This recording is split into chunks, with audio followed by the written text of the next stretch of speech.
Thanks for joining us on To The Point. I'm Becca Habiger in for Alex. There is just one shelter for homeless veterans to turn to in Stockton. Well, I should say there was just one. Dozens of those vets are now displaced across different counties after different shelters across the county after the building they were living in shut down due to terrible conditions. In just days, the city of Stockton will take another look at the condition of the building. Our Kurt Rivera has been speaking with the city, nonprofit, and landlord, and tonight he takes us inside to see what needs to be fixed and where those problems lie. There's a two-man room. A combat veteran in the Army's 82nd Airborne 4 years. But our regular heaters are these wall heaters, and none of them work. Richard Bird is being forced to find a new home. This is my home. This was my home. And the conditions in there are bad. Since October last year, Bird has lived here with 32 other vets at Dignity's Elk Cove in downtown Stockton. The nonprofit houses homeless veterans. The paint has completely came off the wall. Director Diana Weiss says the building is in desperate need of proper heating and repairs for numerous water leaks. The problems in the building started a long time ago. Once fall hit, the weather started changing. It really became an issue. And here in this kitchenette, you can actually see some of the plaster that has fallen from the ceiling right down into this bucket. Weiss says they stopped paying rent in October because the landlord wasn't making the necessary repairs. She says she made several attempts earlier this month to get the landlord to do the repairs before she contacted the city. And I just knew if I make this phone call, what's going to happen. And it did happen, which I do, again, feel that guilt because now I have employees that are no longer working and our veterans did have to leave. The nonprofit says they provide 3 meals a day in addition to counseling and other services.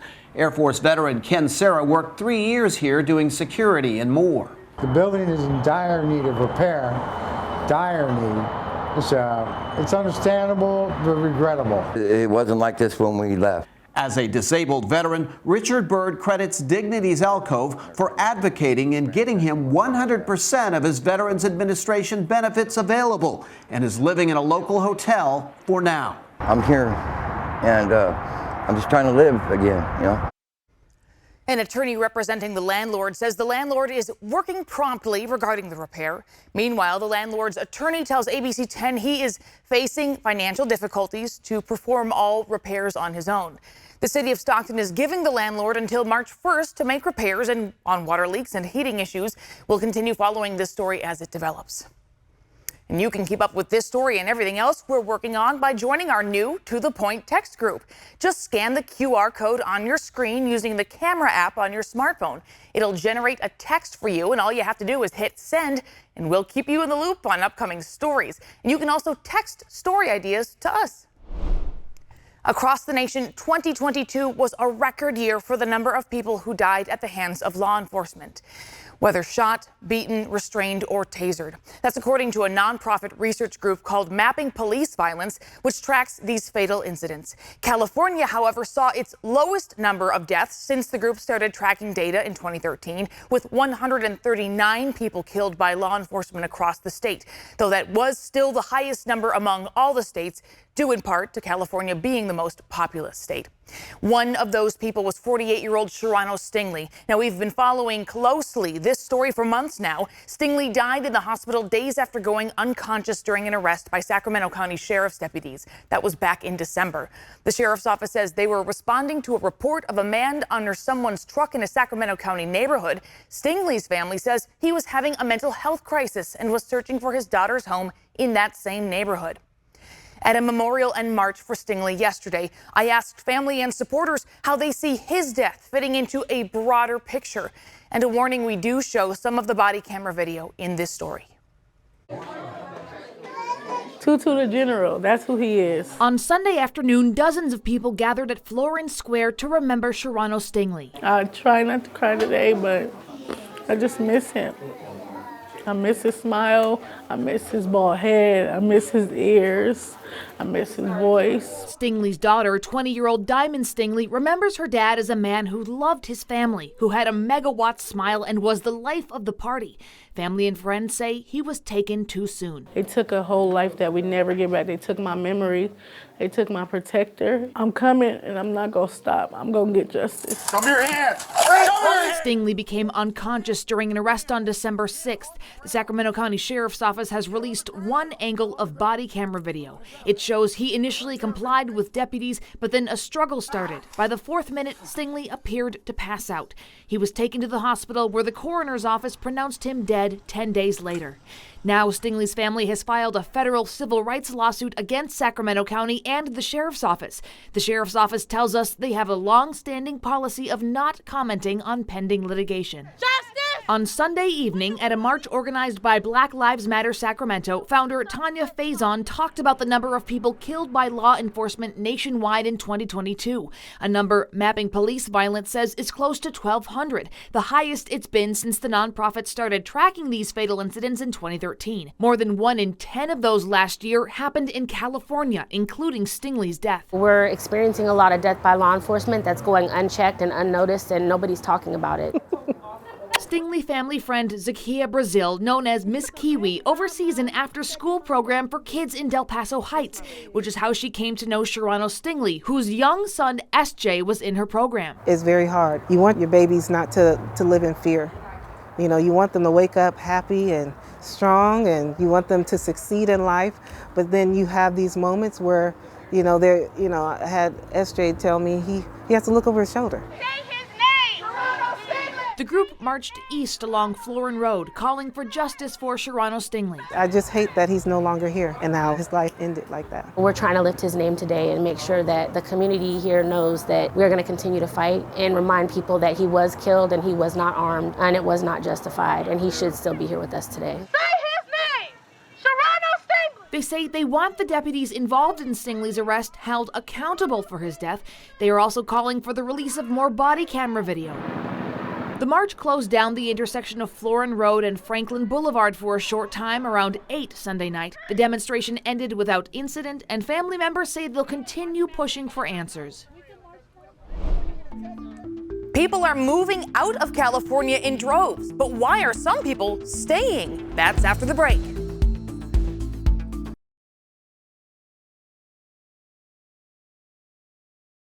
Our biggest problems are more growth related. We would love for people to stay in California instead of coming as refugees to Utah. So we're always trying to figure that out. Our biggest problem right now is housing and water. Okay, that was Utah Governor Spencer Cox last week. Those problems probably sound familiar. They're arguably California's biggest problems, too. We told you last week that census data shows that the population of California dropped by 500,000 people between April of 2020 and July of 2022. Like Governor Cox mentioned, Utah happens to receive many of those who leave our state, who are fleeing things like housing costs, long commutes, and crime. So we wanted to know your thoughts. We met a family outside the state capitol today who had some insight for us that echoes a sentiment we've heard from a lot of people. I love California. It's just, I don't know what happened to it, but it used to be nice. It's a good place. Weather is good. People are nice. There's lots of jobs for everybody. It's just, I don't know what happened. When I first started here, it was like, jobs, you can have 3 jobs, 4 jobs. Gasoline prices was like still 99 cents. You have full service, you can buy all, any kind of car you want. Nowadays, you have to be careful what you do.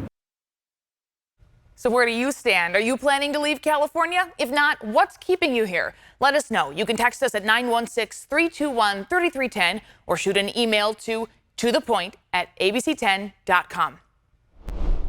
And after the break, an exclusive interview with our Chris Thomas and the man who advises the governor on the finances of the world's 4th largest economy.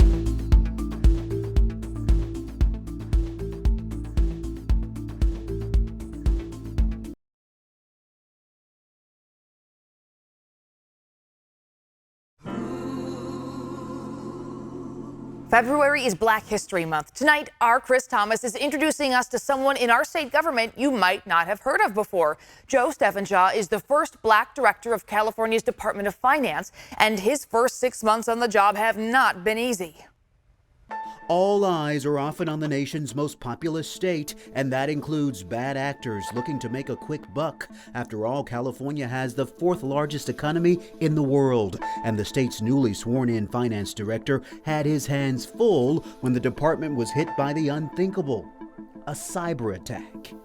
We had folks who worked nonstop, who spent nights to get things corrected. And so we're sitting down with Joe Steffenshaw for his first public comments on overcoming adversity and making history. You've certainly had to hit the ground running, from a multi-billion-dollar budget shortfall to tackling a disruptive hack.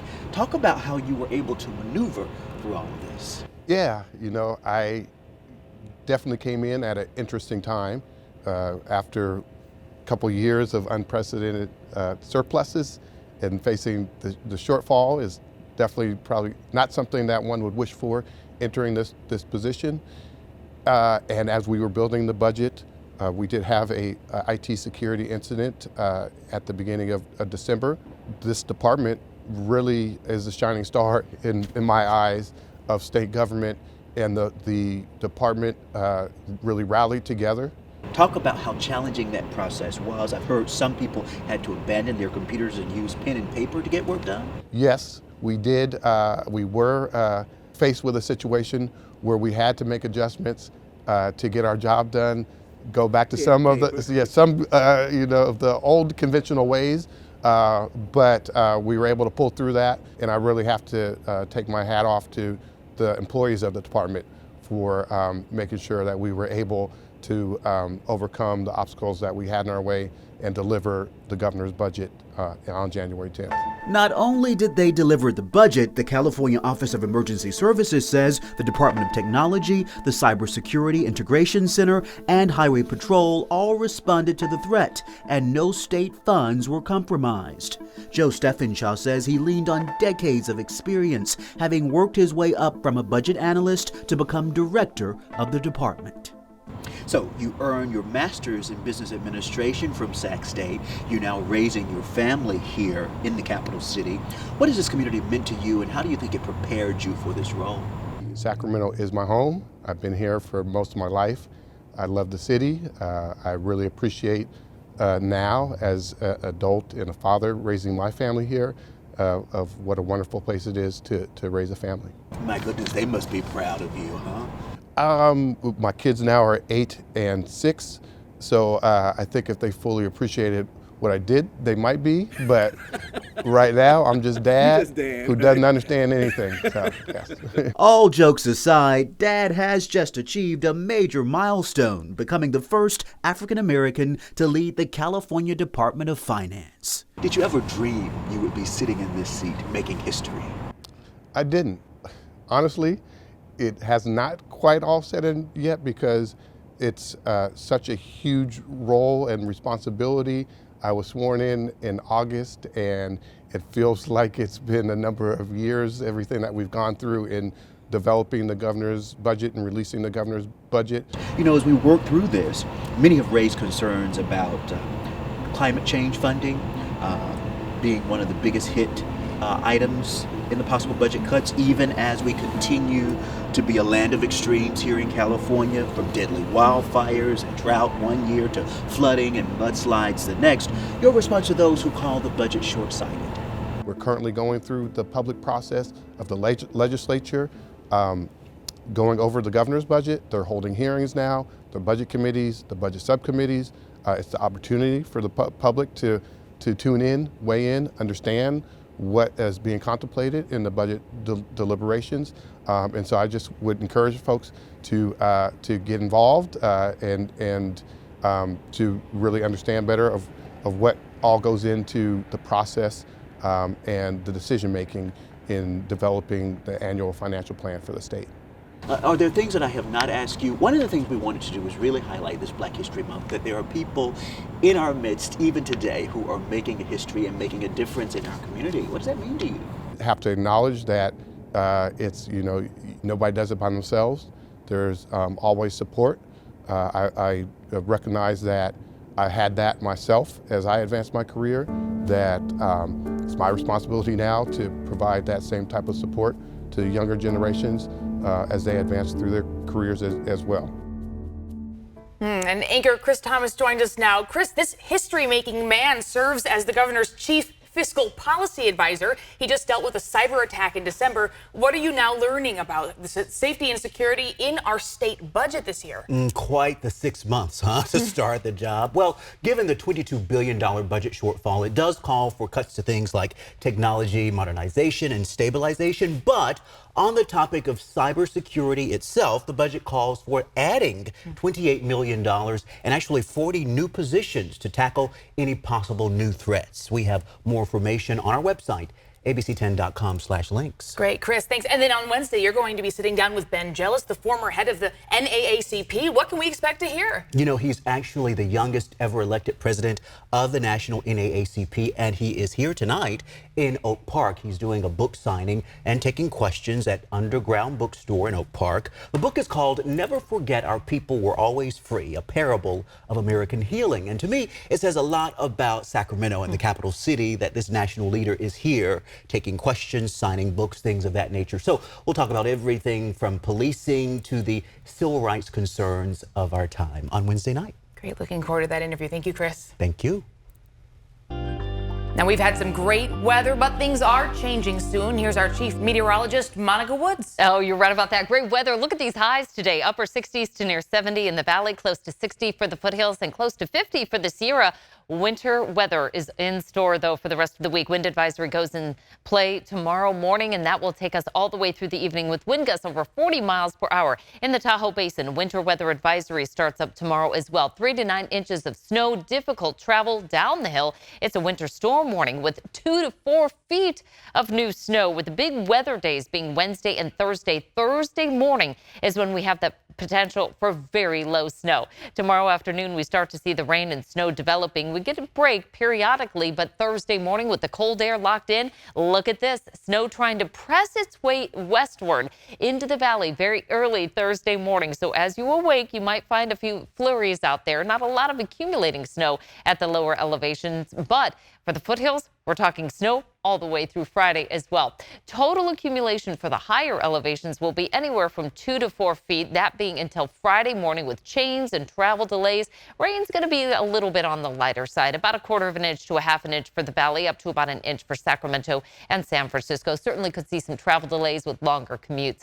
Here's a look at the mountains, and it is going to be quite active all the way through the foothills as well. Be prepared for low chaining up into the end of the work week forecast and some cold air that stays in place through the weekend and even into next week, Becca. All right, Monica, I will be mentally and physically preparing right as we head into this. Well, here are some other stories people are talking about today. ABC 10 caught up with Lodi Council member Shakir Khan, who faces 14 felony charges for election-related crimes. He asserts the allegations are targeted because he is a minority. The San Joaquin County Sheriff's Office says deputies found 41 mail-in ballots at Khan's home, among other related evidence. Khan is expected in court tomorrow for his arraignment. UC Davis is ending its COVID-19 state of emergency at the end of the month, when other COVID emergencies are also expected to end. UC Davis says students and staff will no longer have to do things like take part in daily symptom monitoring or report a positive COVID diagnosis. Free COVID tests will still be available on campus. And if you've seen these posters all over Midtown Sacramento, worry no more. This little pug was returned to his owners at Scout Living Furniture Store yesterday. The pug's owner says the person who returned the dog bought him from someone in a parking lot, saw the missing signs, and then returned him to his family. So that's some good news for you. We'll be right back.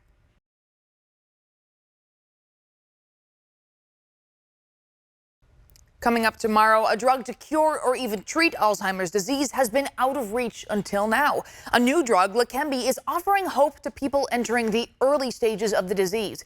Here's a patient who participated in the drug's trial. So I'm aware of where I could be, and hopefully through the medication, I will have a longer time to be, I guess, who I am now. And I think I may be in the first crew that's benefiting by this, but I think it will be, I'm going to assume strongly that it will be a much better life for people in the future. Join us at 6:30 tomorrow to hear more from John about how Leqembi is affecting his life and from a doctor who had a hand in developing the drug. See you tomorrow. Have a good night.